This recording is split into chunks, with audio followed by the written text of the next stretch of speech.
அனைவருக்கும் வணக்கம். என் பேர் பிரவீன். நாங்கள் அரசு மாதிரி மேல்நிலைப்பள்ளி ஜெகதாபியில் படிச்சுட்டு இருக்கோம். எங்கள் டீம் இந்த எஸ்ஐடிபிக்காக எடுத்த ப்ராஜெக்ட் பார்த்தீங்கன்னா ஆட்டோமேட்டிக் ட்ரைனேஜ் கிளீன் சிஸ்டம். அதாவது நாங்கள் ஏன் இந்த ப்ராஜெக்ட் எடுத்தோம் அப்படின்னு பார்த்தீங்கன்னா இப்போ சமீபத்தில் கூட நிறைய பேர் இந்த ட்ரைனேஜில் இறங்கி வேலை பார்க்குறாங்க.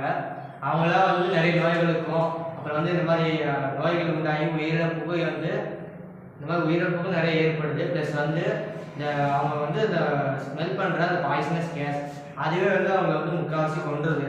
நீங்கள் அந்த திமிரு பிடிச்சவன் படத்தில் கூட பார்த்துருப்பீங்க. அதனால தான் நாங்கள் இந்த ப்ராஜெக்டே முக்கியமாக எடுத்தோம். இதை நம்ம ஒரு ஆட்டோமேட்டடாக பண்ணணும். எங்கள் கான்செப்ட் அது மட்டும்தான்.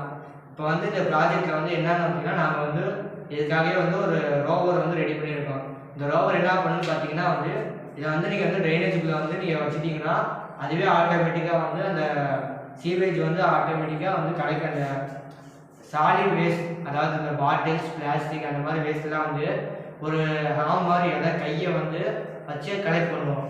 மீதி ஃப்ரண்ட்டில் இருக்கும் ரோலர் வச்சுருப்போம். அந்த ரோலர் என்ன பண்ணு பார்த்தீங்கன்னா இந்த மாதிரி வாட்டர் வேஸ்ட் அதெல்லாம் கலெக்ட் பண்ணி அப்படியே பின்னாடி வெளியே விட்டுருவோம். இதில் என்னென்னா சாலிட் வேஸ்ட் அப்புறம் அந்த ஸ்லட்ஜ், அதாவது ஹியூமன் வேஸ்ட், ஃபுட் வேஸ்ட் இதெல்லாம் இந்த மாதிரி பொருட்கள் மட்டும்தான் இந்த ரோவர் கலெக்ட் பண்ணுவோம்.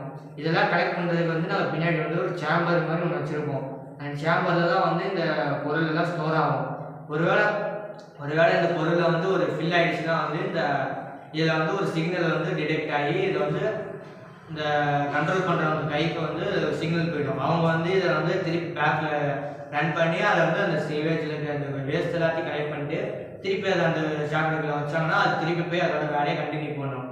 இதை நாங்கள் ஃபுல்லி ஆட்டோமேட்டடாக பண்ண நினச்சோம். பட் இதை மேனுவலாக பண்ணுறதுல நிறைய அட்வான்டேஜஸ் இருக்குது. அதாவது ஆட்டோமேட்டிக்காக வர பிரச்சனைகளோட மேனுவலாக ஒரு ரிமோட் கண்ட்ரோல் மூலியமாக இதை நாங்கள் பயன்படுத்தலாம்னு ஒரு ஐடியாவில் பண்ணியிருக்கோம்.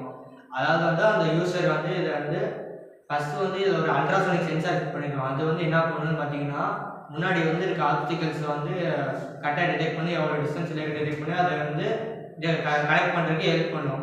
பட் அது இல்லாமல் சில பல சென்சாரை வச்சு இதை அதுவே கலெக்ட் பண்ணுறதுக்கு ஹார்னுக்கு இதெல்லாம் சில பல சென்சார் வச்சு யூஸ் பண்ணியிருக்கோம்.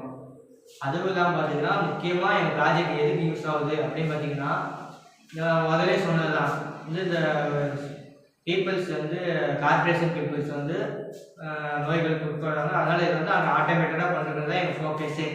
இதுவும் இல்லாமல் எங்கள் ப்ராஜெக்டில் முக்கியமான ஒரு 2 அட்வான்டேஜஸ் இருக்குது. அது என்னன்னு பார்த்தீங்கன்னா இப்போ கலெக்ட் பண்ணுறதுல அந்த வேஸ்ட் என்ன பண்ணுவோம் அப்படின்னா கலெக்ட் பண்ணி ஒரு ட்ரக் மூலமாக அதை கலெக்ட் பண்ணுவோம். அந்த ட்ரக்கில் இருக்க வேஸ்ட்டை நம்ம இந்த ஹியூமன் வேஸ்ட், வெஜிடபிள் வேஸ்ட் இந்த 2 வேஸ்ட்டையும் ஸ்லட்ஜ்னு சொல்லுவோம். இதையும் அந்த பிளாஸ்டிக் வேஸ்ட் ரெண்டுத்தையும் தனித்தனியாக பிரிச்சுட்டு அந்த ஸ்லெட்ஜை என்ன பண்ணோம்னா அன்ஏரோபிக் டைஜஷன் ப்ராசஸ் மூலமாக அதில் நாங்கள் பயோகேஸ், அதாவது நேச்சுரல் கேஸை எடுப்போம்.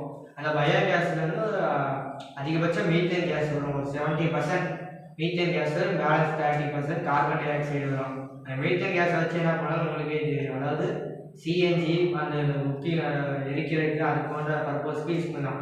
இது மூலயமா கவர்மெண்ட்டுக்கு ஒரு நல்ல ப்ராஃபிட்லாம் கிடைக்கும். அதுவும் இல்லாமல் அந்த மீத்தேன் அதாவது ப்ரிப்பரேஷனுக்கு அப்புறம் அந்த கீரைக்கே அந்த வேஸ்ட்லாம் என்ன பண்ணுவோம்னா நேச்சுரல் உரமாகவும் இயற்கை உரமாகவும் நம்ம மாற்றி விவசாயத்துக்கு யூஸ் பண்ணலாம். அதாவது எங்கள் ப்ராஜெக்ட் 3 பர்பஸில் இப்போ யூஸ் ஆகுது. ஃபஸ்ட்டு பர்பஸ் ட்ரைனேஜை சுத்தம் பண்ணுறது. செகண்ட் பர்பஸ் அது அன்ஏரோபிக் டைஜஷன் மூலமாக அதில் நம்ம மீத்தேன் கேஸ் எடுக்கிறோம். தேர்ட் பர்பஸ் அதில் கிடைக்கிற அந்த வேஸ்ட்டெல்லாம் உரமாக மாற்றலாம்.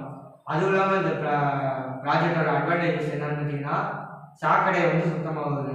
இதனால் வாட்டர் ஃப்ளோ மெயின்டெனன்ஸ் கரெக்டாக இருக்கும். ப்ளஸ் இது எதுக்கு யூஸ் ஆகுதுன்னா local areas mostly like Chennai போன்ற பிளேஸ்லாம் இப்போ ரீசெண்டாக கூட ஃப்ளட்டு தண்ணிலாம் வீட்டுக்குள்ளே போகுது. அது காரணம் சாக்கடை மேனேஜ்மெண்ட் சரியாக இல்லாதனால தான். அடைப்புகள் இருக்கிறனால இப்போ இந்த அடைப்புகளை சுத்தம் பண்ணுறதுனால ஃப்ளோயிங் கரெக்டாக இருக்கும். பேக் ஃப்ளோ ஆகிறத கம்மி பண்ணலாம். மோஸ்ட்லி இந்த மாதிரி பேக் ஃப்ளோ கம்மி பண்ணாலே நம்ம வெள்ளம் வர்றது குறைக்க ரொம்ப யூஸ்ஃபுல்லாக இருக்கும். அதனால் எங்கள் ப்ராஜெக்ட் சார் இப்போ நீங்கள் எண்ணி பார்த்தீங்கனாலே விரல் விட்டு என்ற அளவுக்கு அவ்வளோ ஐடியாஸ் ப்ராஜெக்ட் இருக்குது. நீங்கள் இதை செலக்ட் பண்ணுவீங்கன்னு ரொம்ப நம்பிக்கையோடு பண்ணியிருக்கோம். அதை ஆதரிக்குமாறு அரசை தாழ்மையாக கேட்டுக்கிறோம். நன்றி.